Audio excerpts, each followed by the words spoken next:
បាទជំរាបសួរសួស្តីបងប្អូនទាំងគ្នាបាទថ្ងៃនេះខ្ញុំចង់ចេញវីដេអូឡើងមួយបាទ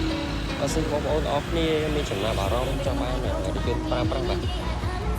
option ខ្ពស់សេរីទំនើបបាទបងប្អូនទាំងអស់គ្នាអាចជ្រើសរើសជាមួយនឹង Crash GD Auto បានបាទ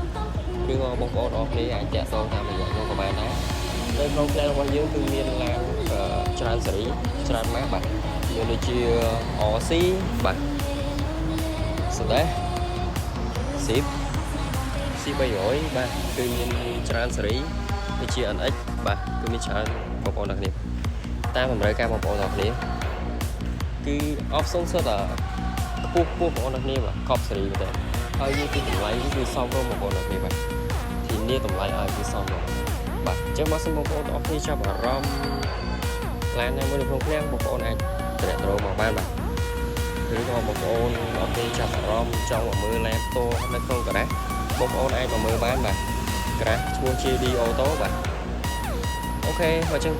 បើសិនជាបងប្អូនចាប់អារម្មណ៍អាចតាក់ទងមកបានឬក៏ត្រូវការស្វែងយល់អីបន្ថែមគឺអាចរៀបខមមិនដល់បងប្អូនអរគ្នាបានណាឬក៏បងប្អូនអាចអរគ្នាអាចខមមិនមកថាបងប្អូនចាប់អារម្មណ៍ឡានអីចង់ឲ្យនិយាយឬក៏បញ្យល់អីចាពី option ឡានណាមួយបាទបងប្អូនអរគ្នាអាចតាក់ទងមកបានអូខេខ្ញុំមានវីដេអូតែប៉ុណ្ណឹងអរគុណអ្នកនរគ្នាបាទបើចាប់អារម្មណ៍គឺអាចទៅបានឬក៏មើលនៅក្រាស់តួក៏បានបងប្អូនអរគុណច្រើន